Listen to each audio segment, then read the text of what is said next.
Olá, pessoal, tudo bem? Tudo jóia? Espero que sim. Nós estamos aí na aula de Direito Empresarial de Títulos de Crédito do dia 11/9 de 2020. Como eu havia dito para vocês, essa aula está sendo gravada em razão aí de compromissos inadiáveis.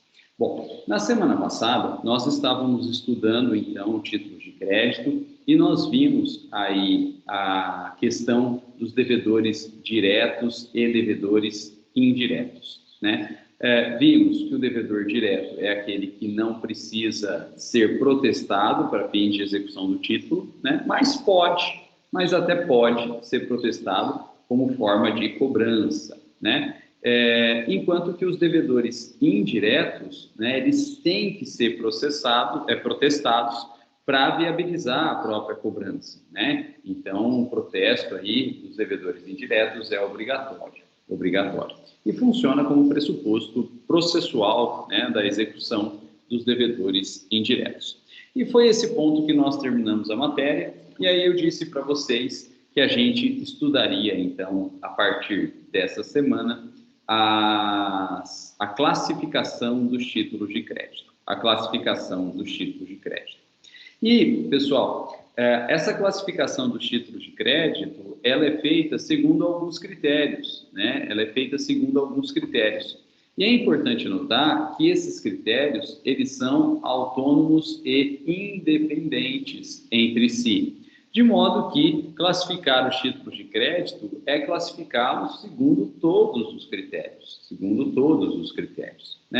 E a gente, então, vai estudar cada um desses critérios.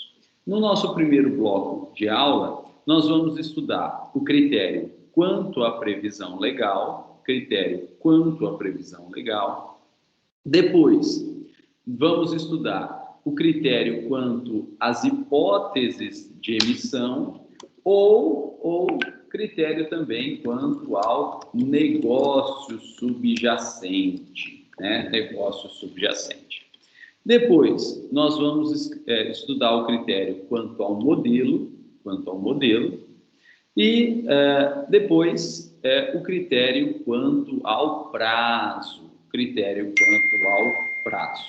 E nós vamos, então, encerrar esse bloco no estudo do critério quanto ao prazo. E vai ficar para as próximas aulas, os dois últimos critérios, que é quanto à circulação e quanto à estrutura dos títulos de crédito. Então, na verdade, veja só, nós estudaremos 6 critérios, Quanto à previsão legal, quanto ao negócio subjacente, quanto ao modelo, quanto ao prazo, quanto à circulação e quanto ao negócio subjacente. Todos esses critérios são critérios autônomos e independentes entre si, o que significa dizer que classificar o título de crédito é classificar cada um dos títulos de crédito segundo cada um desses critérios classificatórios, Então, todos esses 6 critérios classificatórios, eles incidem sobre todos os títulos de crédito em cada um deles. Então, não é algo tão fácil, não é algo tão rápido, porque a gente tem que fazer, então, uma classificação segundo cada um dos critérios. Pessoal, esses 4 primeiros que nós estudaremos hoje são os mais fáceis, os mais tranquilos. E os 2 últimos, que é quanto à circulação e quanto à estrutura, eles são mais complexos, por isso que a gente vai deixá-los para uma aula própria. Bom, pessoal, vamos começar então os critérios de classificação dos títulos de crédito, iniciando quanto à previsão legal, quanto à legislação.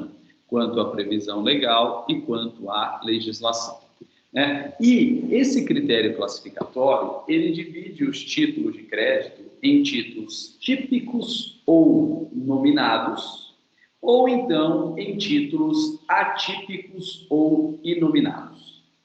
Os títulos típicos ou nominados, eles são chamados de típicos ou nominados porque eles têm uma legislação própria e pertinente a ele, E essa legislação própria e pertinente a ele traz também um nome próprio, um nome específico desses títulos de crédito aí.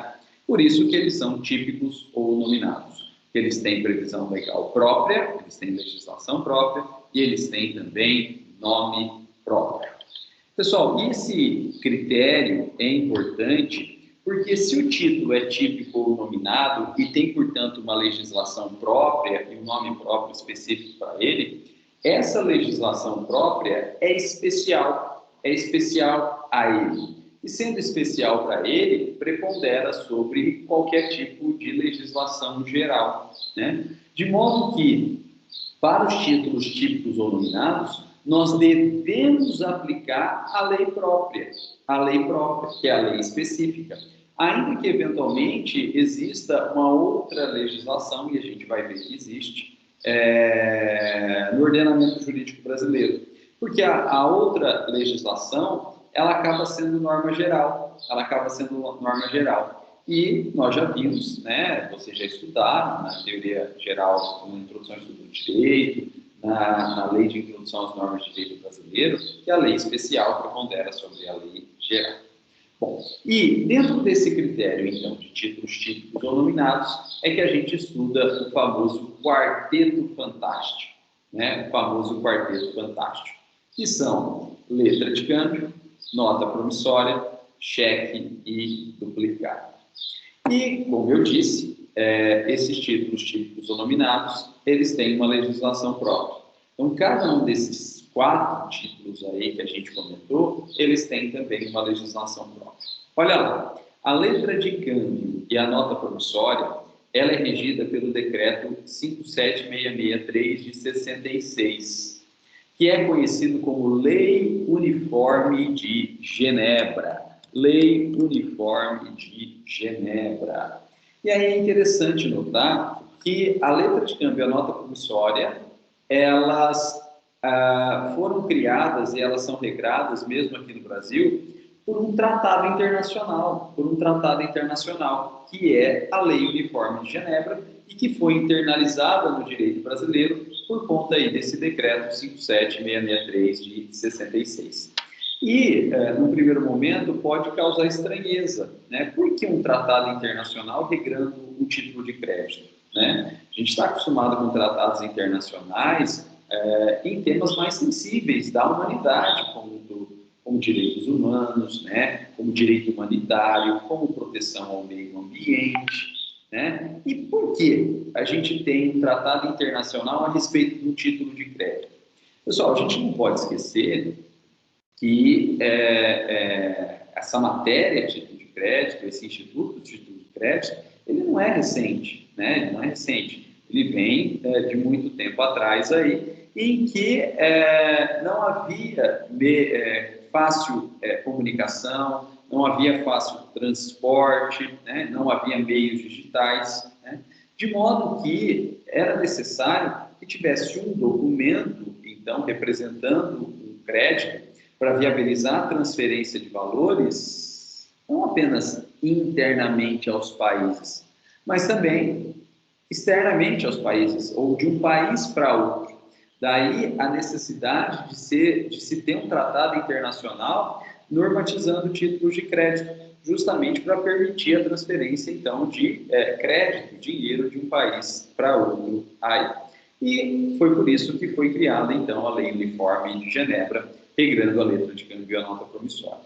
E com isso, olha que interessante, a letra de câmbio e nota promissória acaba ganhando uma padronização entre países signatários dessa Lei Uniforme de Genebra. Ou seja, uma letra de câmbio, uma nota promissória feita em um determinado país signatário da Lei Uniforme de Genebra, vai valer em qualquer outro país signatário da Lei Uniforme de Genebra, né? E com isso é possível emitir uma letra de câmbio, uma nota promissória, por exemplo, aqui no Brasil, e poder levar essa letra de câmbio, essa nota promissória, para ser cobrada ou executada em outro país, né? Mantida aí, então, a padronização e a validade desses títulos, né? E antigamente, então, sem comunicações rápidas ou sem meios eletrônicos ou digitais, era a única forma, então, de você com segurança, né, transferir numerário de um país para outro, né? Porque pela padronização valia de um país para outro. Então, é uma sacada muito interessante. É uma sacada muito interessante.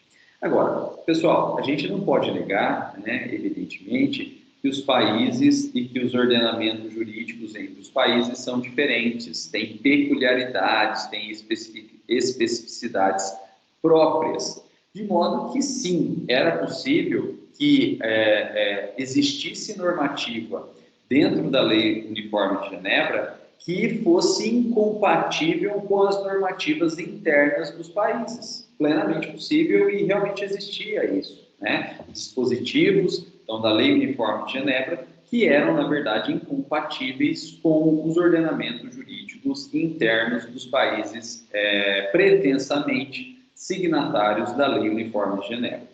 E, claro, há uma tendência natural dos países priorizarem a sua própria legislação em detrimento da legislação externa, né, e internacional. E, sabendo disso, havia risco, então, da Lei Uniforme de Genebra não ser acatada, né, pelos países, porque se ela tem dispositivos contrários à legislação interna e se o Estado, se o país prioriza a sua legislação interna em detrimento à externa, havia risco, então, da Lei Uniforme de Genebra não ser acolhida pelos países ou pela grande maioria dos países. E se eventualmente isso acontecesse, né, de nada adiantaria todo o esforço para a criação da Lei Uniforme de Genebra, porque se os países também não acatarem, não signatarem, né, não assinarem a Lei Uniforme de Genebra, ela não valeria para os países ou para um grande número de países. Então, aquela necessária padronização, né, aquela necessária uniformização do título de crédito não ocorreria. Por isso, foi necessário criar um mecanismo que permitisse aos estados meio que selecionarem aí também as normativas da Lei Uniforme de Genebra. Claro que essa possibilidade de seleção não pode ser ampla, porque também se der ao Estado a possibilidade dele rever, alterar, selecionar tudo dentro da Lei Uniforme de Genebra, escolhendo o que vigora para ele e o que não, na verdade isso vai acabar desnaturando a própria Lei Uniforme de Genebra. Mas, para determinados pontos da Lei Uniforme de Genebra, a própria Lei Uniforme de Genebra permitiu, então, que os estados alterassem ou modificassem ou não acolhessem e aí, então, priorizassem a sua normativa interna. Mas, veja, não são todos os pontos. Se fossem todos os pontos, perderia justamente a querida uniformidade. Então, são alguns pontos permitidos pela própria Lei Uniforme de Genebra, em que o Estado, então, pode não acolher aquela disposição da Lei Uniforme de Genebra. Esses pontos ficaram conhecidos como reservas. Por que reservas? Porque o Estado, então, ele acolhe a Lei Uniforme de Genebra, ele é signatário da Lei Uniforme de Genebra, mas se reserva o direito de não acolher determinados pontos, né? Se reserva o direito de não acolher determinados pontos. E aquilo que foi reservado, então, aquilo que não foi acolhido pelo Estado, da Lei Uniforme de Genebra, significa que permanece em vigor a normativa interna do próprio Estado, né? Significa que permaneceu em vigor a normativa interna do próprio Estado. O Brasil fez isso. O Brasil acolheu a Lei Uniforme de Genebra, mas se reservou aí ao direito, né, de não acolher determinados pontos, né? Fez reserva, então, em relação a determinados pontos. E com isso, então, continuou vigorando a normativa interna do Brasil a respeito de letra de câmbio e nota promissória, que já existia antes da Lei Uniforme de Genebra, que já existia, então, antes de 1966, né? E essa normativa ainda está, então, parcialmente em vigor, que são dois decretos da década de 30. São dois decretos da década de 30. Então, a gente tem hoje, como normativa da letra de câmbio e da nota promissória, o decreto 57663/66, né? E nos pontos em que o Brasil reservou a respeito desse decreto 57663, que traz a Lei Uniforme de Genebra, vigora ainda normativas da década de 30. Né? E essa, então, é o nosso arcabouço jurídico, esse é o nosso quadro normativo a respeito da letra de câmbio e da nota promissória. Pessoal, mais informações sobre essa questão das reservas e da sua sistemática, vocês vão conseguir no nosso material, porque eu disponibilizei para vocês o capítulo do livro do Luiz Emídio da Rosa Júnior a respeito das reservas, né? E tem que ser esse capítulo do Luiz Emídio da Rosa Júnior, porque ele é o único livro, né, que fala bem, fala profundo sobre essa questão das reservas, né? Então, no nosso material, no nosso site, tem um capítulo, então, do Luiz Emídio da Rosa Júnior, explicando justamente a sistemática dessas reservas. E também, para que isso seja realmente estudado, né, o trabalho bimestral, ele se refere justamente a algumas questões, né, sobre a sistemática das reservas. E a possibilidade, então, de responder essas questões, né, a resposta dessas questões é possibilitada pelo capítulo do Luiz Emídio da Rosa Júnior. Né? Não adianta buscar outro livro, porque provavelmente vocês não vão encontrar algo tão completo, algo tão profundo quanto o Luiz Emídio sobre as reservas. Bom, mas além, então, da letra de câmbio e da nota promissória, nós temos também outros dois títulos típicos ou nominados, que todo mundo já ouviu falar, nós mesmos já conversamos amplamente aqui nos nossos encontros a respeito desses dois títulos, que é o cheque, regido, então, pela famosa lei do cheque, que é a 7357 de 85, né? Lei do cheque, 7357 de 85, e também a duplicata mercantil, regida pela lei da duplicata, 5474 de 68, né? E essas são as duas normativas, então, específicas também, né? A lei do cheque e a lei das duplicatas. Pessoal, de modo que, se a gente precisar verificar algo a respeito do cheque, a gente tem que buscar na 7357 de 85, e se a gente precisar verificar alguma coisa específica sobre a duplicata, a gente vai buscar então na 5474 de 68. Bom, pessoal, esses são os títulos típicos ou nominados, ou os principais, o principal deles, né? Mas, além dos títulos típicos ou nominados, a gente tem também os títulos atípicos ou inominados.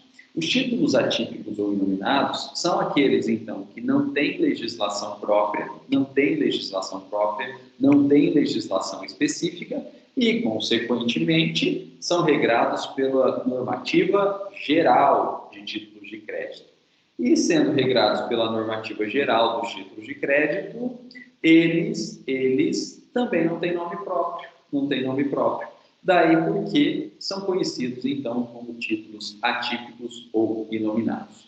E aí vocês vão me perguntar, professor, qual é a normativa geral de título de crédito? Pessoal, a normativa geral do título de crédito é a mesma normativa geral do direito empresarial, o Código Civil de 2002, né? Então, as normas gerais de títulos de crédito estão aí no Código Civil de 2002, que a gente chama de teoria geral dos títulos de crédito, prevista, né, nos artigos aí 887 até o 926 do Código Civil. Agora, é importante notar, pessoal, que essa normativa geral, ela se aplica a todos os títulos, menos aos títulos típicos ou nominados, porque os títulos típicos ou nominados assim o são, porque tem uma normativa própria, uma norma especial que prepondera sobre a lei geral, que é o Código Civil, né? De modo que essas disposições aí do Código Civil não se aplica aos títulos típicos ou nominados, né? E eles vão, então, se aplicar aos demais títulos, né, ou a demais sistemática de títulos de crédito, mas que não tem previsão própria aí. Por exemplo, pessoal, as famosas cédulas de crédito, né? O Código Civil, ele aplica, então, as cédulas de crédito, né? Cédula de crédito imobiliária, cédula de crédito rural, né? Aplica também as warrants, né? As warrants são certificados de depósito, né? Os warrants são certificados de depósito. Também aos títulos de armazém, títulos de armazém.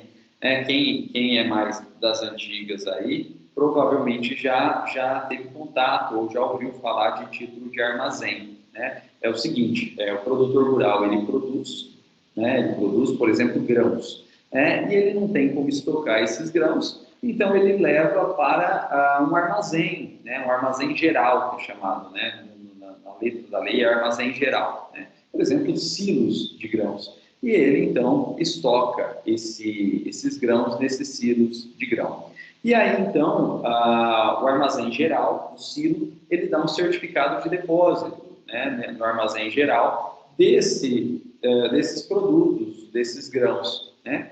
E aí o produtor rural, ele vai comercializar esses grãos, ele não precisa entregar fisicamente o grão, não precisa entregar fisicamente o grão, ele entrega o próprio certificado de depósito, né? E de modo que quem estiver portando o certificado de depósito passa a ser dono também daqueles produtos estocados nos armazéns gerais, né? nos silos de grãos, aí, né? Então facilita a própria circulação do produto rural, né? Sem a necessidade de circulação física ou transferência física do próprio produto, do próprio grão, né? Então, é algo bastante interessante aí, né? Quando você vende sacas de café sem entregar sacas, você entrega apenas o certificado de depósito dessas sacas.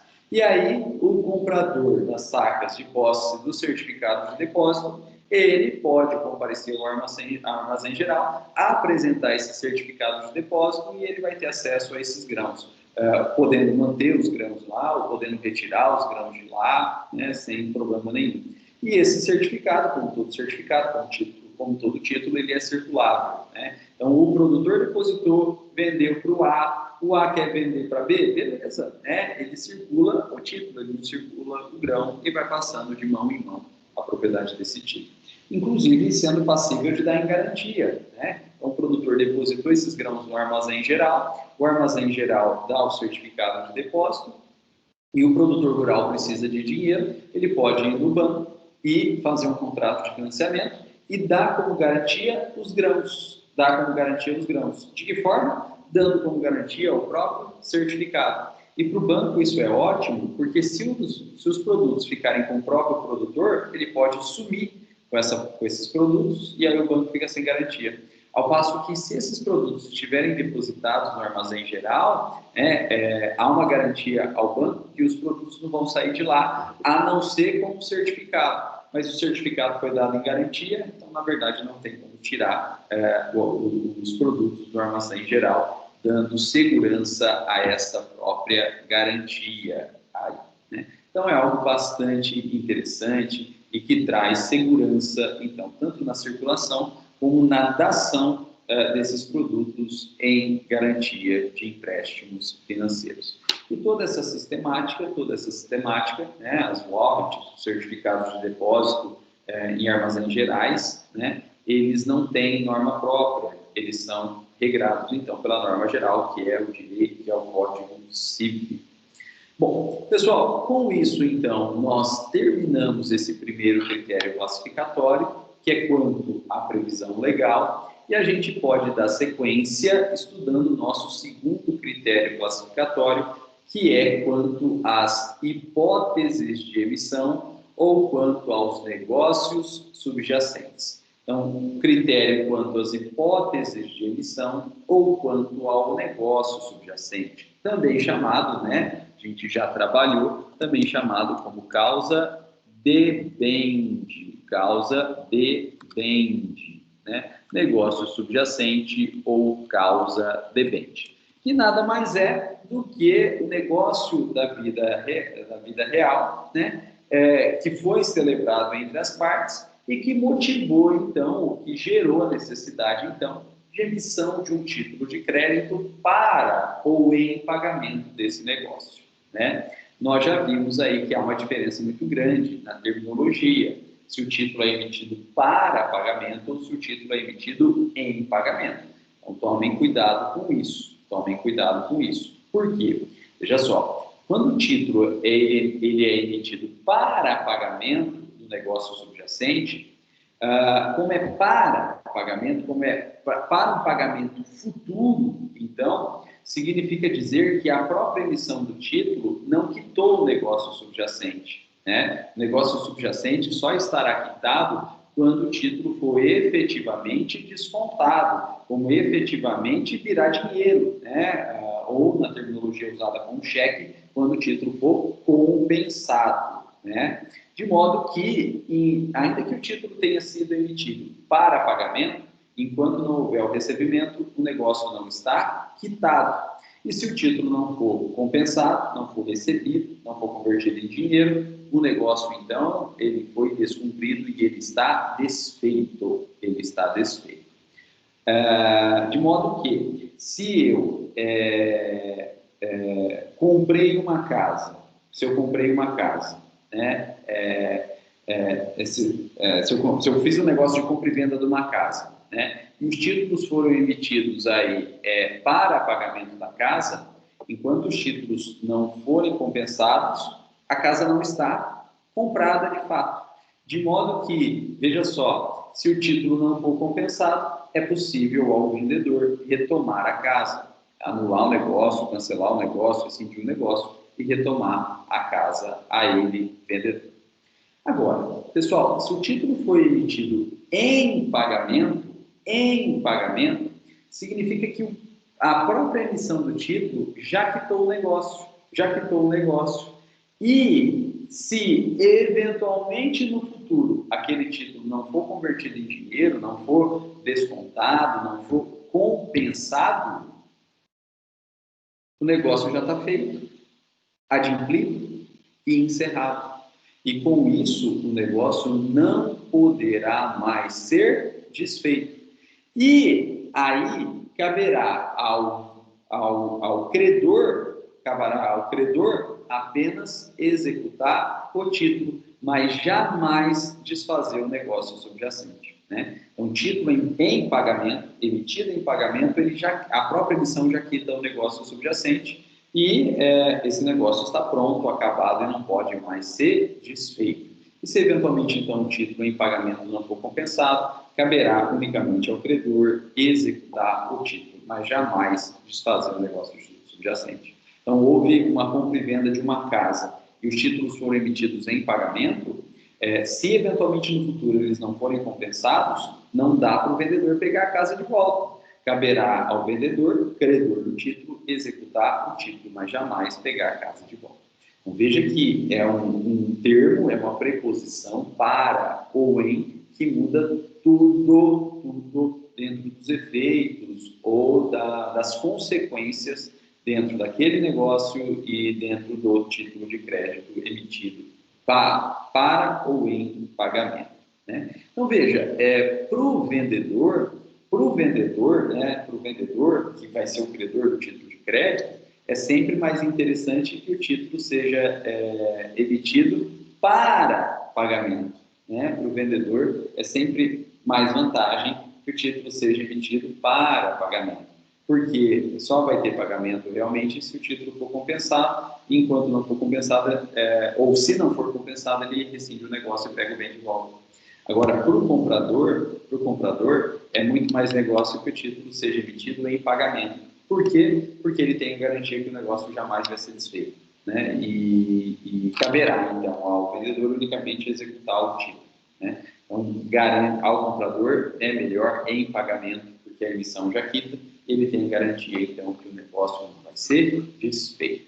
Mas, pessoal, voltando aqui, né, no nosso critério classificatório, quanto às hipóteses de emissão, quanto ao negócio subjacente, quanto à causa depende. Esse critério classificatório vai dividir os títulos de crédito em títulos causais e não causais. Títulos causais e não causais. Olha só, vamos começar pelo título não causal, porque é mais fácil entender. O título não causal, ou os títulos não causais, são aqueles que até têm uma causa. Até porque todo título tem que ter uma causa. Porém, no título não causal, Pode ser qualquer causa, pode ser qualquer negócio subjacente. Precisa ter um, porque todo título tem, mas pode ser qualquer um. O título pode ser emitido para ou em pagamento de qualquer negócio. Não exige-se um negócio próprio, não se exige um negócio específico para a emissão do título não causal. E claro, uma vez emitido o título e circulado o título, esse título, né, como todo título, pelo princípio da autonomia e da abstração, vai se abstrair do negócio subjacente e vai valer por si. São títulos não causais: a letra de câmbio, a nota promissória e o cheque. São títulos não causais: a letra de câmbio, a nota promissória e o cheque. E, pessoal, a letra de câmbio não existe na prática, nota promissória existe, todo mundo já viu, mas principalmente o cheque, né, que a gente tem maior contato aí. Gente, a gente emite cheque para tudo, né? Emite cheque para tudo, né? A gente pode pagar a faculdade com cheque, a gente pode pagar o supermercado com cheque, a gente pode, olha que coisa linda aí, né? Ir na floricultura e comprar um buquê de rosas aí, vamos chamar de brega, para a esposa, né? Tomara que a Thaisa não esteja me ouvindo aqui, porque senão ela vai cobrar. Você falou, tem que cumprir, né? E, enfim, a gente pode usar o cheque para pagar qualquer coisa, para pagamento ou em pagamento de qualquer coisa, né? Então, claramente é um título não causal, né? Um título não causal. E também a nota promissória, né? A gente vai aí nas casas de varejo, né? E faz crediário, a gente vai estar assinando nota promissória, né? Ou um de vocês aí quer vender um celular, eu preciso comprar, eu quero comprar, né? Sou professor, como todo professor sou quebrado, pago aí com uma nota promissória, se vocês aceitarem, sem problema nenhum, né? Estou precisando de dinheiro, alguém aí me empresta dinheiro, né? Alguém aí me empresta dinheiro, eu emito uma nota promissória em garantia, sem problema nenhum também, desde que dentro dos limites de juros, não tem problema nenhum, o famoso mútuo veneratício. Ou, veja só, mesmo que esteja além dos limites de juros, praticando aí onzena, praticando usura, né, a famosa agiotagem, né, e pode emitir uma nota promissória em garantia, um cheque em garantia, sem problema nenhum, a princípio, né, pelo menos em matéria de título de crédito, sem problema nenhum. Né, em matérias cíveis e de vícios de negócios jurídicos e matéria penal até, porque existe o crime de usura, né, claro, gera responsabilidade. Mas em matéria de título de crédito, o título emitido em garantia, a nota promissória, o cheque, sem problema nenhum. Né? Por quê? Porque são títulos não causais. Eles até têm uma causa, e todo título tem, porém, pode ser qualquer causa aí, pode ser qualquer causa. E quando eu dou essa aula aí, claro que gravado não tem a mesma graça, né, porque não vou conseguir ver a reação de vocês, eu sempre brinco aí que se você está lá no motel, né, e esqueceu a carteira, lá dentro do motel, descobriu que esqueceu a carteira, você pode emitir uma nota promissória para pagamento, não tem problema nenhum, né, emite uma nota promissória, põe lá na janelinha, né, e quita o motel sem problema nenhum. Por quê? A nota promissória não tem causa, não tem uma causa específica, ela pode ser usada em qualquer causa. Né? Então, não se apertem aí, paguem lá o motel, né, que esqueceu a carteira à noite com a nota promissória aí sem problema nenhum. Daqui a pouco a gente volta e vocês vão entender por que esse exemplo é importante. Por que esse exemplo é importante. Bom, pessoal, e além dos títulos não causais, nós temos um título que é causal. Nós temos um título que é causal. O que é título causal? Título causal é aquele que tem causa, porque todo título tem. Porém, exige uma causa em específico. Exige uma causa em específico. Não é mais qualquer causa, é uma causa específica. E só com aquela causa específica é que o título pode ser emitido para ou em pagamento aí. E o único título causal que a gente tem é a duplicata mercantil. A duplicata mercantil. A duplicata mercantil ela é um título causal, porque ela tem causa? Sim, que todos têm. mas mais que isso, porque ela só pode ser emitida em razão de uma causa específica.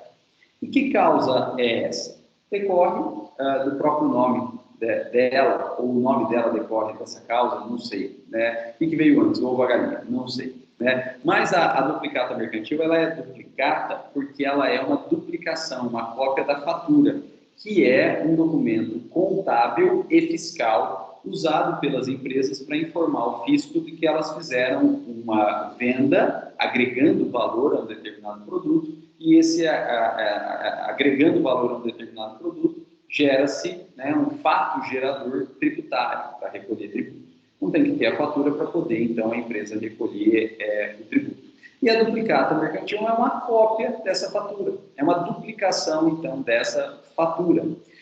E a fatura, como ela é uma forma ou um documento para fins de uma empresa recolher tributo, né, tem que ser casos, então, que gera a necessidade de recolher tributo, que sejam fatos geradores de tributos, que é compra e venda mercantil ou prestação de serviço mercantil. De modo que a duplicata mercantil, ela só pode ser emitida se tiver havido, então, uma compra e venda mercantil ou uma prestação de serviço mercantil.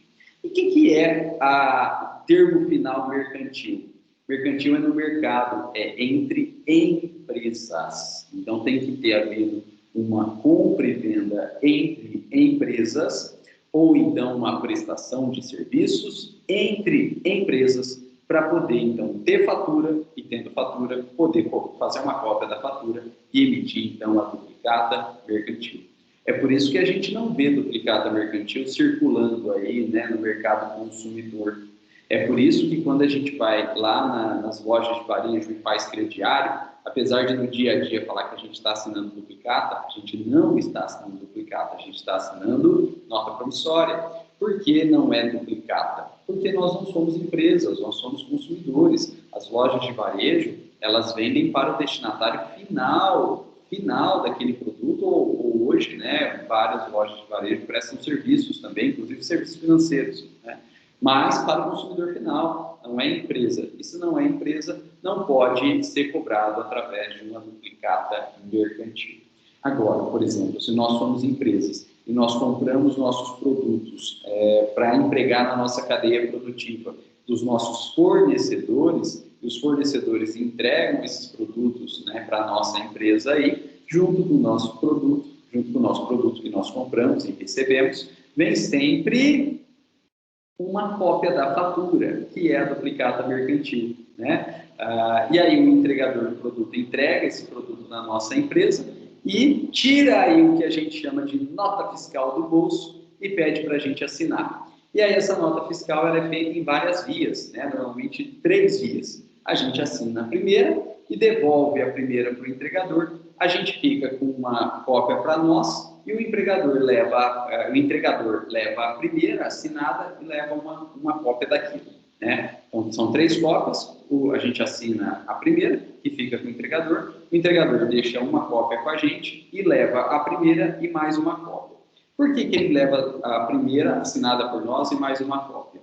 A cópia é a fatura. A cópia é a fatura. A cópia que ele leva é a fatura, para fim de informar ao fisco a realização daquela compra e venda ou prestação de serviço mercantil para recolher o tributo incidente sobre ela. E a primeira via que está assinada por nós é a duplicata mercantil. Se nós, compradores, não pagarmos, a empresa que está, então, com a duplicata mercantil assinada por nós no original, vai poder cobrar, vai poder até executar com base naquela duplicata mercantil, né? Então, é por isso que os produtos chegam na nossa empresa aí com que a gente chama de nota fiscal em 3 vias. A primeira, que é o que a gente assina e fica com o entregador, é a duplicata mercantil. Uma das cópias nós ficamos para a gente ter documento também, nós, compradores ou tomadores de serviço, ficamos para a gente ter documento também, e a outra cópia a gente devolve para o entregador.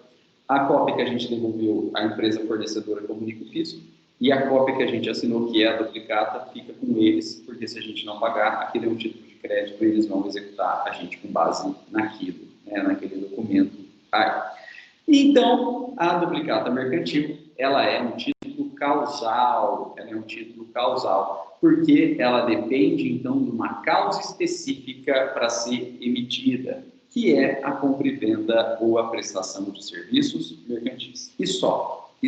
Ela não pode ser emitida em sem essa determinada causa específica.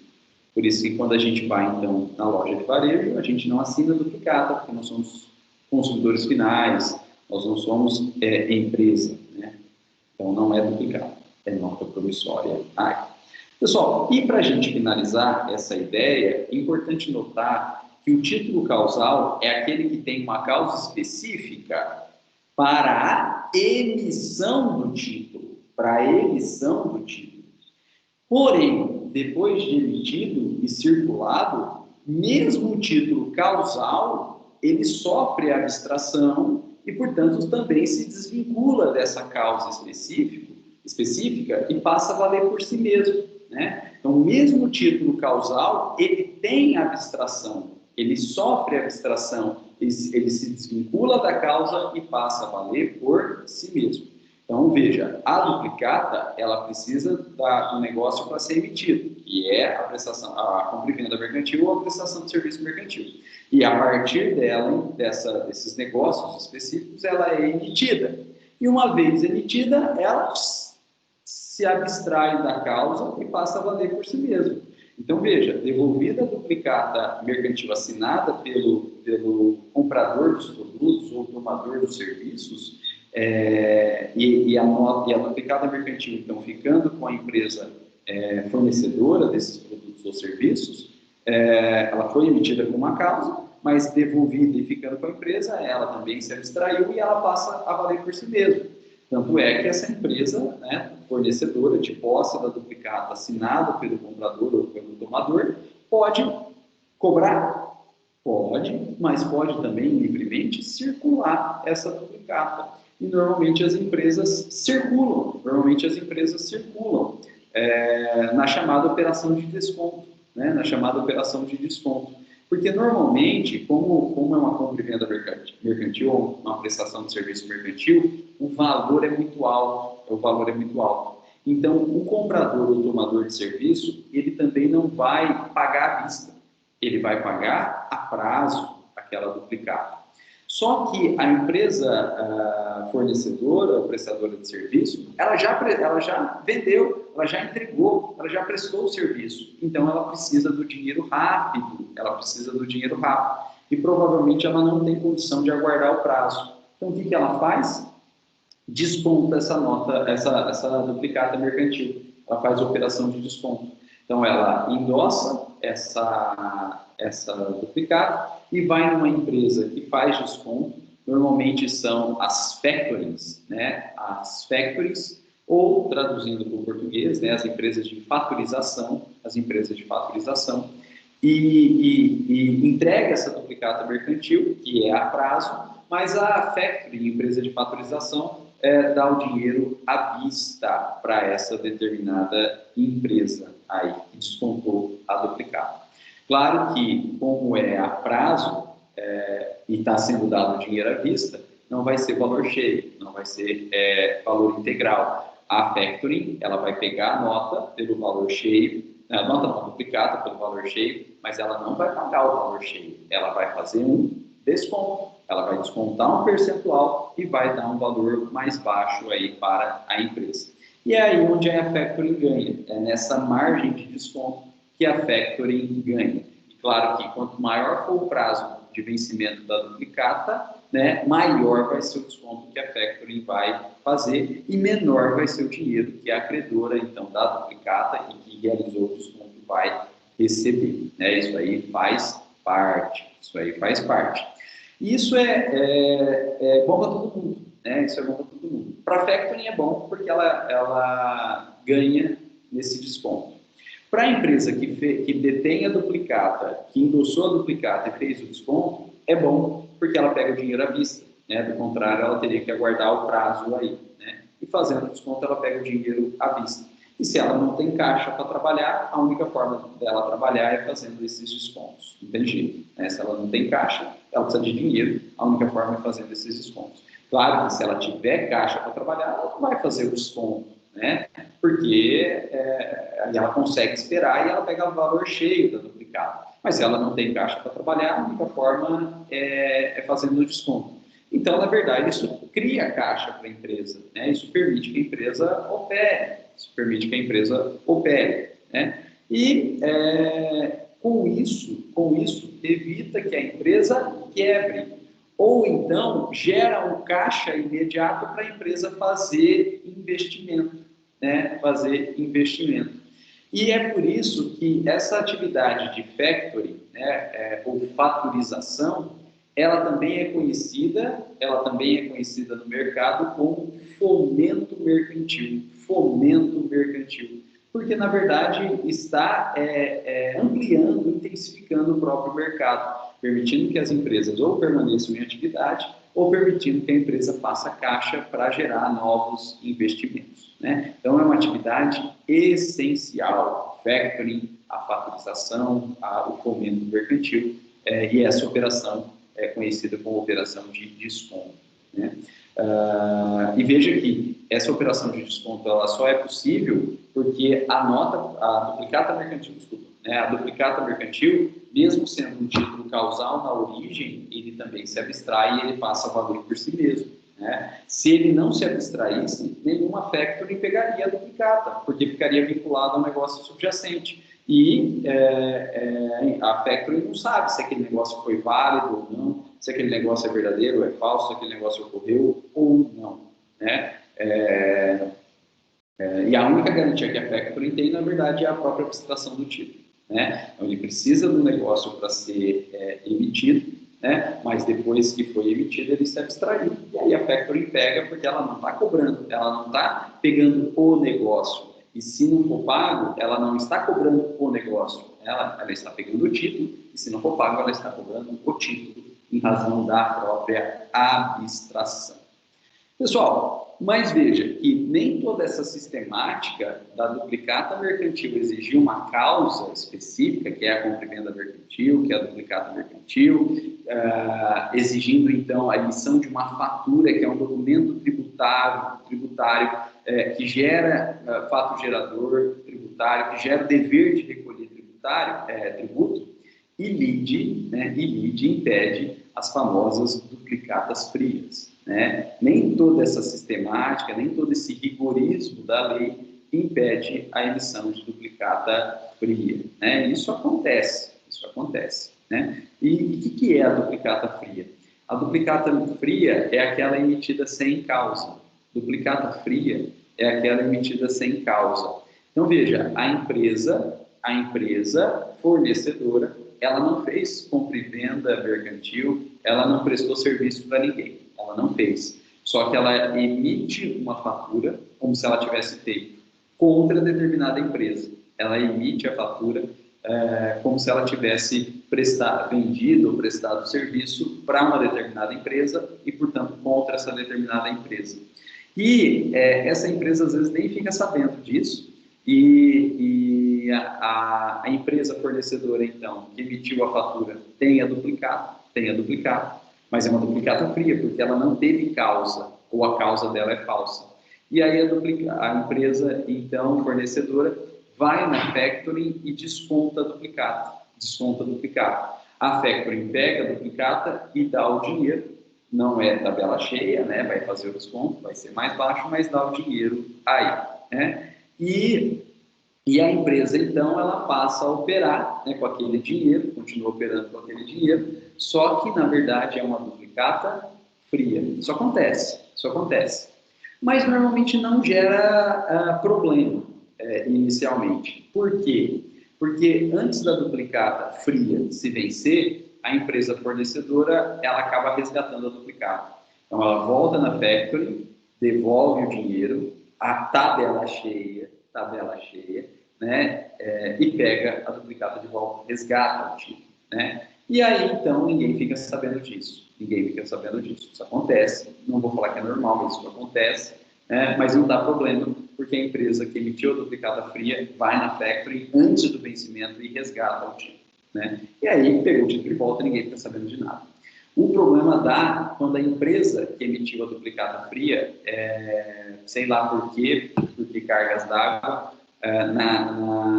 antes do vencimento, não tinha dinheiro para resgatar o título, ou seja, não consegue resgatar o título. E aí, então, o título está com a factoring não está sabendo de nada, o título se venceu, a factoring resolve cobrar o título. Então, a factoring vai lá na empresa contra a qual foi emitida a fatura e contra a qual foi emitida a duplicata, portanto, supostamente a devedora da duplicata, e a factoring, então, cobra a devedora da duplicata. A devedora da duplicata pega aquela duplicata e fala, mas eu não tenho nada a ver com isso, eu não comprei nada dessa outra empresa, ela nunca prestou serviço para mim, isso não tem nada a ver, essa duplicata é fria. E aí, o que a factoring faz? Contém um endosso da empresa que emitiu a duplicata, a factoring vai em cima da empresa que tem a duplicata, né? A empresa que tem a duplicata, então, fica numa situação complicada, se tem dinheiro, paga na hora, se não tem, provavelmente não tem, porque já não resgatou, não paga, e aí a factoring, então, comunica os órgãos públicos. A juização de execução, às vezes contra a empresa supostamente devedora, e também contra a empresa emitente da duplicata, às vezes só contra a empresa emitente da duplicata, e ação de execução, e comunica os órgãos policiais por fraude, né, por estelionato. Na verdade, não é propriamente estelionato, é uma figura equiparada ao estelionato, né, da emissão de duplicatas frias. Artigo 173, parágrafo 2º, se eu não me engano, artigo 173, parágrafo 2º. Está no artigo do estelionato, mas não é propriamente um estelionato, é uma figura equiparada ao estelionato, a emissão de duplicata fria. E aí dá problema civil na execução, dá problema criminal em razão da emissão de duplicata fria, né? Mas aí, gente, quando chega esse ponto é porque a empresa emitente do duplicata já está moída, não vai achar nada, né? Então, provavelmente ninguém vai receber nada, né? Porque já era, né? Não tem patrimônio mais, e o que resta vai ser a responsabilidade penal dos sócios administradores da empresa emitente da duplicata. Bom, pessoal, essa é a duplicata mercantil, que é causal, né? Mas causal para a emissão, mas uma vez emitida, ela também se abstrai e passa a valer por si própria. E com isso, nós terminamos aí esse critério classificatório, que é quanto às hipóteses de emissão do título. E a gente pode começar o estudo agora de um novo critério classificatório, que é quanto ao modelo, né? Classificação dos títulos, então, quanto ao modelo. E quanto ao modelo, os títulos podem ser vinculados ou livres. Quanto ao modelo, os títulos podem ter modelo vinculado ou então modelo livre.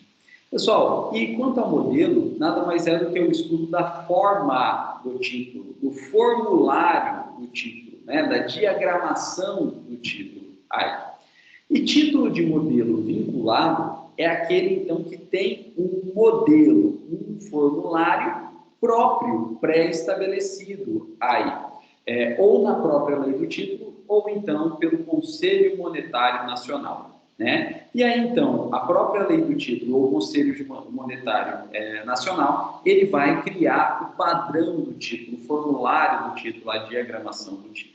Né? E quando eu falar quais são os títulos de modelo vinculado, vocês vão entender do que a gente está falando. Né? Quais são os títulos de modelo vinculado? O cheque e a duplicata. Né? O cheque e a duplicata, eles são títulos de modelo vinculado. E por que o cheque e a duplicata são títulos de modelo vinculado? Porque eles têm um formulário padrão. O cheque é aquele retângulo, né, que tem em cima a descrição do cheque, então da conta que foi emitida, o número do cheque, e no canto superior direito, um quadradinho para colocar o valor em número cardinal. Aí logo abaixo está escrito assim, pague-se a quantia de, dois pontos, e tem duas linhas. E aí no final dessa linha tem um ponto. Aí embaixo tem uma linha específica para a gente colocar o nome do beneficiário, né? Aí tem um espacinho aí para colocar o nome do beneficiário. Aí no finalzinho ou a sua ordem, com.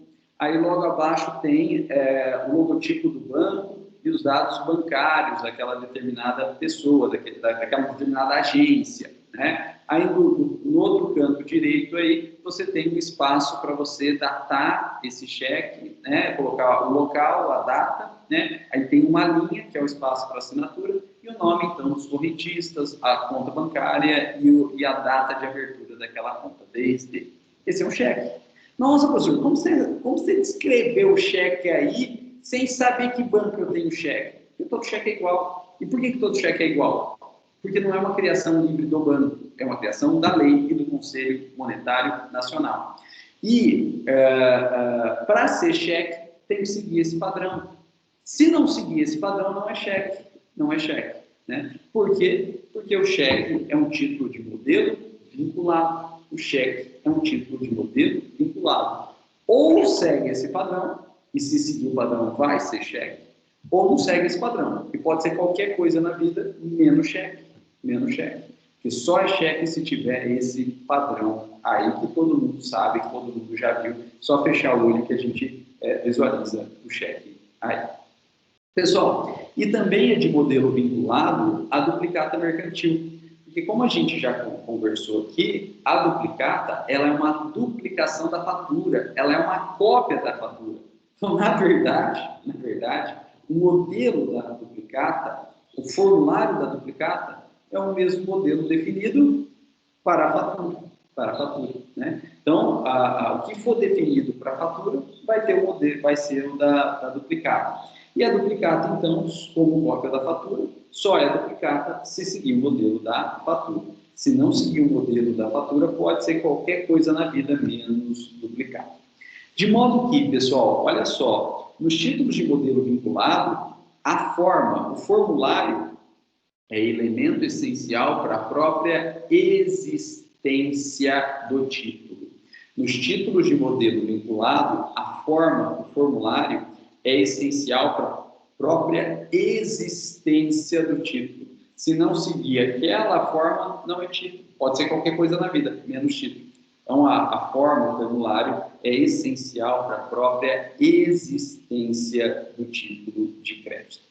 Bom, e além desses títulos de modelo vinculado, nós temos títulos também de modelo livre. Além desses títulos de modelo vinculado, nós temos título de modelo livre. Os títulos de modelo livre são aqueles que não têm modelo, que não têm formulário, que podem, portanto, ser feitos segundo qualquer forma, segundo qualquer modelo, de qualquer forma aí. E são eles, pessoal, a letra de câmbio e a nota promissória. São títulos de modelo livre, a letra de câmbio e a nota promissória. Então, você pode fazer a letra de câmbio e a nota promissória do jeito que você quiser, do jeito que você quiser. E não é à toa, isso não é à toa. Isso decorre do fato da letra de câmbio e da nota promissória serem previstas na LUG, na Lei Uniforme de Genebra, que é um tratado internacional que visou justamente padronizar a letra de câmbio e a nota promissória no mundo inteiro. E aí, no primeiro momento, vocês poderiam me falar, nossa, professor, se a ideia da LUG foi padronizar a letra de câmbio e a nota promissória no mundo inteiro, por que ela tem forma livre? Justamente para visar a padronização. Porque se a LUG exigisse uma forma padrão, essa forma padrão provavelmente não poderia ser repetida nos países, nos diversos países, né? Porque até a forma de escrita varia de um país para outro, né? Então, na verdade, se a LUG exigisse um formulário padrão, para a letra de câmbio para a nota promissória, ia ter um monte de país que ia pipocar, que não ia aceitar a Lei Uniforme de Genebra, e aí não teria a padronização necessária, né? Então, ser de forma livre, na verdade, foi necessário para que se tivesse padronização. Por exemplo, nós aqui no mundo ocidental, a gente escreve da esquerda para a direita, de cima para baixo, né? Agora, se a gente for no Japão, o Japão é o contrário, né? Ele escreve aí de cima para baixo, da direita para a esquerda, né? E, portanto, não teria como ter um formulário padrão que permitisse o preenchimento tanto no Brasil quanto no Japão. Agora, pessoal, tenham em mente que toda essa ideia surgiu aí na década de 40, na década de 50, né? E, portanto, o mundo era muito menos globalizado do que é hoje, né? Hoje talvez não fizesse mais sentido isso, porque todo mundo usa computador, né? E o preenchimento do computador, né? O ambiente gráfico do computador é padrão para todo mundo, né? E a gente pode no computador lançar os dados da forma que a gente entende, ou da forma da nossa cultura, e depois o programa que se vira para imprimir, né? Então, beleza, hoje não teria talvez tanta necessidade assim, né, de especificar uma forma livre. Mas, na década de 40, década de 50, era papel, era formulário datilografado, né? O professor Guilherme aí, ele tem diploma de datilografia pendurado na parede do escritório. Se vocês quiserem tomar um cafezinho lá, vocês vão ver o diploma de datilografia dele na parede, né? E, portanto, o formulário em si, a forma em si, era elemento essencial, né? E se fosse algo muito rígido, ia ter país que ia pipocar, e pipocando não conseguiria ter a padronização necessária, né? Então, o fato da letra de câmbio da nota promissória ter forma livre, na LUG, a época da LUG era essencial, né, para visar justamente a maior adoção possível por maior número possível de países. Bom, pessoal, e é por isso que eu comentei com vocês, né, que se vocês têm conta em posto de gasolina, e vocês então passaram os dados aí para aquele determinado posto, e vocês abastecem então, e aí o frentista lança no sistema do posto e imprime aí por um papel térmico, que a gente chama de nota fiscal, e pede aí para a gente assinar. Na verdade, o posto está emitindo para a gente assinar, então nós estamos emitindo uma nota promissória. E é possível? Claro que é, porque a nota promissória tem forma livre, então pode fazer de qualquer forma aí, né? Inclusive pelo papel térmico do posto de gasolina. Aquilo é uma nota promissória, né? E também, se eu pedir para vocês aí, pessoal, vamos fazer uma nota promissória agora. Então, vocês estão com a anotação aí no caderno de vocês, vamos fazer uma nota promissória agora. E aí a gente conversa sobre a nota promissória e os requisitos da nota promissória. Vocês colocando esses requisitos no papel aí, vocês estão fazendo um papel de caderno, um papel de pão, uma nota promissória sem problema nenhum. É a mesma coisa com uma letra de câmbio, né? Pessoal, vamos fazer uma letra de câmbio? Eu falo para vocês os requisitos, vocês colocam aí e fez no papel aí, no caderno, no papel de pão, uma letra de câmbio sem problema nenhum. Lembra aquele exemplo do motel? Lembra do exemplo do motel? Olha só, foi para o motel e esqueceu a carteira. Pode pagar o motel através de uma nota promissória? Claro que pode, porque a nota promissória não tem causa específica, é um título não causal, né? Então pode ser usado para pagar qualquer coisa. E ela, nota promissória, é também um título de forma livre. Então você está sem a carteira aí, vai lá no banheiro do motel, pega um pedaço de papel higiênico, coloca os requisitos da nota promissória, né, escrevendo esses requisitos no pedaço de papel higiênico e coloca lá na gavetinha do motel. Está pagando o motel? Tá, com uma nota promissória. É válido? É. Se o motel vai aceitar ou não, vai deixar você sair ou não, são outros 500, né? E quem vai aparecer no quarto lá para te cobrar, não faço a menor ideia. Mas, juridicamente, é válido, né? Então, não passem mais aperto, né? Pega aí o papel higiênico do motel, faça a nota promissória, porque o modelo é livre, pode ser feito no papel higiênico aí, e pague o motel com esse papel higiênico Aí, né? Se você sair vivo de lá, depois você me conta. Depois você me conta. Bom, pessoal, então, letra de câmbio e nota promissória tem forma livre aí. Aí vocês vão me perguntar, professor, então o que eu preciso? O que eu preciso para fazer uma nota promissória, uma letra de câmbio? De um formulário padrão? Não. Você precisa de algo, um documento escrito, qualquer forma, qualquer meio, desde que tenha os requisitos que a lei exige, desde que tenha o conteúdo que a lei exige. Então, o que importa na nota promissória e na letra de câmbio não é a forma, né? Para existir uma letra de câmbio, uma nota promissória, não importa a forma, não importa o formulário, importa o conteúdo. É o que está escrito ali que vai dar validade, vai dar existência e validade da letra de câmbio e da nota promissória. E quando eu falo sobre isso, sempre vem aquela pergunta, né? Professor, em época de pandemia, ainda mais gravando vídeo, né, tem que marcar a pauta, bater o pênalti e defender o gol. Sempre vem a pergunta, professor, mas e aquelas letras de câmbio? Mas nota promissória vendida na papelaria. Por que existe aquela letra de câmbio, aquela nota promissória vendida na papelaria? Porque, claro, fica muito mais bonitinho, tem muito mais segurança, já tem os espaços para colocar o conteúdo padrão e requerido. Mas, na verdade, você não precisa dele, você não precisa daquele formulário. Se não quiser comprar aquele formulário, aquele bloquinho de formulário de letra de câmbio e nota promissória na papelaria e que quiser fazer o seu, pode, sem problema nenhum. Aí, né? Eu tenho, né, um formuláriozinho pronto, né, no computador. Às vezes a gente procura a gente vai parcelar e tal, pode pedir, pode imprimir ali na hora uma nota promissória, a gente assim, pode, sem problema nenhum, né? Então a gente até faz um negócio bonitinho, tem um formuláriozinho, né?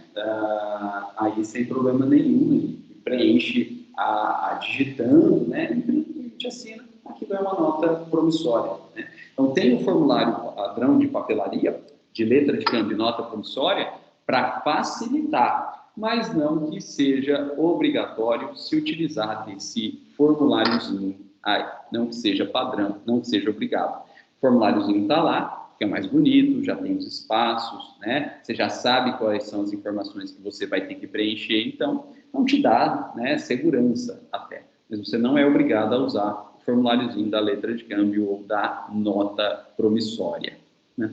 Bom, pessoal, então o que é importante para se fazer uma letra de câmbio ou uma nota promissória? O conteúdo. O conteúdo. E a gente, então, pode estudar um pouquinho sobre esse conteúdo, né? O conteúdo que é requerido para se elaborar, então, uma nota promissória ou uma letra de câmbio. Pessoal, e a gente, então, tem duas classes de requisitos. A primeira classe é chamada de requisito intrínseco. E por que requisito intrínseco? Porque é da natureza de qualquer tipo de negócio da vida civil, né? E, portanto, esses requisitos intrínsecos, que são comuns a todo e qualquer negócio da vida civil, estão numa parte geral do Código Civil, mais especificamente aí no artigo 104 do Código Civil, que vocês, tenho certeza disso, já estudaram a exaustão. Tanto com o professor Maurício, né, com o professor João Pimenta, depois com o professor Dr. Alexandre, que ataque aí, né, em direito das obrigações. E o artigo 104 fala que a validade de todo e qualquer negócio, inclusive aquele que viabilizar a nota promissória, né, ou a letra de câmbio, depende aí de agente capaz, objeto lícito possível determinado ou determinado, e determinável, né, e forma prescrita ou não defesa em lei. E a letra de câmbio e a nota promissória, ela cai aí em forma não defesa em lei, porque pode ser qualquer uma, né? Pode ser qualquer uma, desde que tenha os requisitos, né? Desde que seja escrito, né? Desde que seja escrito, então forma prescrita é a forma escrita, mas não tem forma proibida em lei, né? Não tem forma defesa, não tem forma proibida em lei, porque pode ser qualquer uma desde que escrito. O título de crédito é sempre escrito. Bom, o que importa mesmo para a gente, pessoal, é o estudo aí dos requisitos extrínsecos, Esses requisitos extrínsecos, eles são chamados de extrínsecos porque, na verdade, eles estão fora do Código Civil, né? E estão, portanto, na própria lei de regência do título, né? Como eles estão fora do Código Civil, eles são chamados de extrínsecos e eles estão, então, na própria lei de regência, que é a LUG, a Lei Uniforme de Genebra. E esses requisitos nós já comentamos, né? Esses requisitos a gente já comentou. Primeiro requisito, pessoal, para ser título de crédito, tem que ter o nome dele expresso no próprio título. Então, tem que estar escrito, no nosso caso, no nosso estudo agora, nota promissória, letra de câmbio. Tem que estar escrito. Ou então a sua abreviação, né? Nota e letra, né? Mas, de rigor, colocar nota promissória e letra de câmbio. No meu modelinho que eu fiz aí no Word para preencher e pedir para os clientes assinarem, né? Tá escrito nota promissória, tá escrito letra de câmbio, em maiúsculo, para chamar a atenção, para ele saber o que ele está assinando aí. E, como eu comentei com vocês, se vocês forem lá no posto de gasolina e imprimir naquele papelzinho térmico, vai estar escrito nota ou nota promissória em algum lugar. Normalmente não dá destaque, né, porque até o papel é bem conciso, aí, bem pequeno, né, então não dá destaque, mas está lá escrito, nota promissória ou pelo menos nota.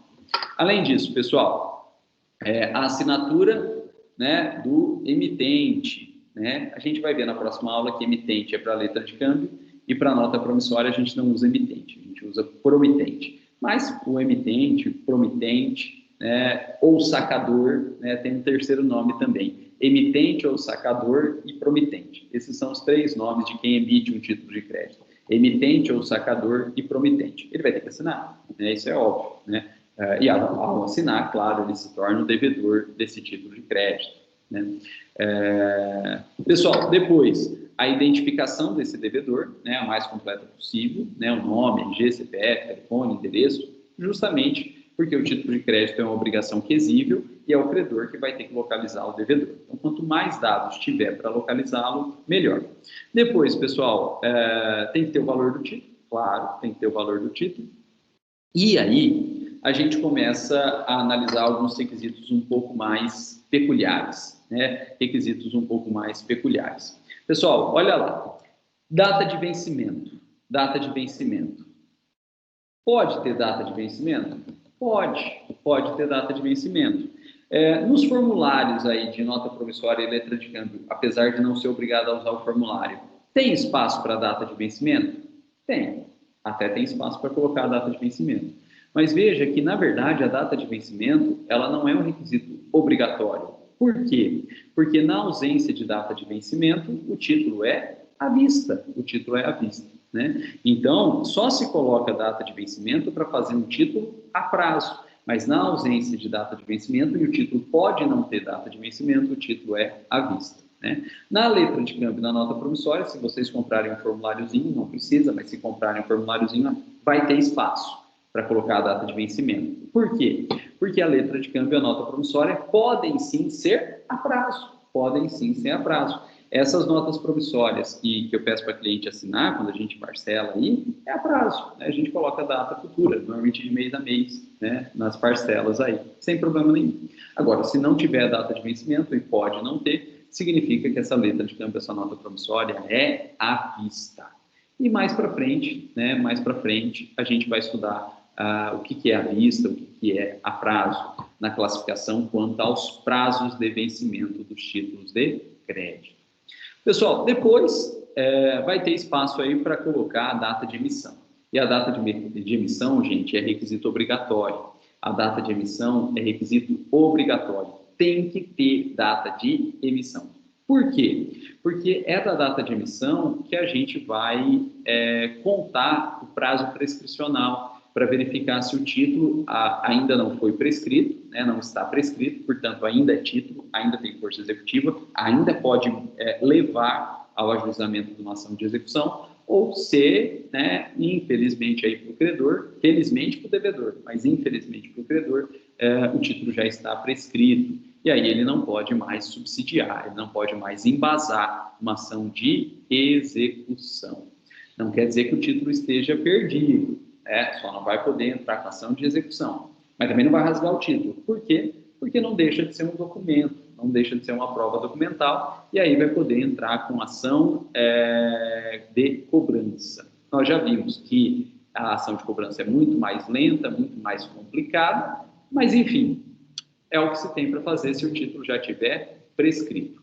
Por isso que a gente não pode deixar prescrever o título, porque perde a força executiva, perde a possibilidade de entrar com ação de execução. Então, a data de emissão é requisito essencial, porque é dela que se conta o prazo prescricional. E, pessoal, a última coisa, né, o último requisito, o último elemento conteudístico aí do título de crédito, da letra de câmbio da nota promissória, é o local da emissão e local de pagamento, né? Só que o local de emissão e local de pagamento não são obrigatórios. Pode colocar o local de emissão, o local de pagamento? Pode, não tem problema nenhum aí, mas não são obrigatórios. Por quê? Não são obrigatórios. Em decorrência da grande característica do título de crédito, que ele é uma obrigação quesível, em que o credor procura o devedor. De modo que, se não tiver local de emissão ou se não tiver local de pagamento, presume-se que essa emissão, que esse pagamento ocorreu no domicílio do devedor, Afinal, é sempre o credor que vai ter que sair, sair do seu próprio domicílio e procurar o devedor. E onde que ele vai encontrar o devedor? No domicílio dele, devedor, né? Então, se não tiver local de emissão e local de pagamento, presume-se que essa emissão e que esse pagamento ocorreram no domicílio do devedor. E essa informação é importante, inclusive, não apenas para fins de cobrança, né, do credor procurando o devedor para cobrar, mas isso é importante também para fins de protesto, né, e para fins de execução. Por quê? Porque se não tiver local de emissão e local de pagamento, presumindo então que isso ocorreu no domicílio do devedor, tanto o protesto tem que ocorrer no cartório do domicílio do devedor, quanto a competência jurisdicional, territorial jurisdicional da ação de execução tem que ocorrer no domicílio do devedor. Ou seja, né, a ação de execução ela é proposta no domicílio do devedor, né, no domicílio do devedor. Então, importante para esses dois atos cambiários, né, de protesto, que tem que ocorrer, então, no domicílio do devedor, e ajuizamento da ação de execução, que deve ocorrer também no domicílio do devedor. Pessoal, e para a gente terminar o nosso bloco de hoje, né, de agora, né, nosso bloco de agora, é importante. Esses requisitos, eles têm que estar presentes na letra de câmbio da nota promissória? Sim, exceto os dois últimos aí, que é data de vencimento e local de emissão ou de pagamento, que são facultativos, tirando esses dois últimos. Esses requisitos têm que estar presentes na letra de câmbio da nota promissória? Sim. Quando? Esses requisitos não são essenciais para a emissão do título. Esses requisitos, eles são essenciais para a cobrança e execução do título. De modo que o título pode sim ser emitido sem esses requisitos. Tanto é que o título pode ser emitido até em branco, desde que, claro, tenha a assinatura do devedor emitente.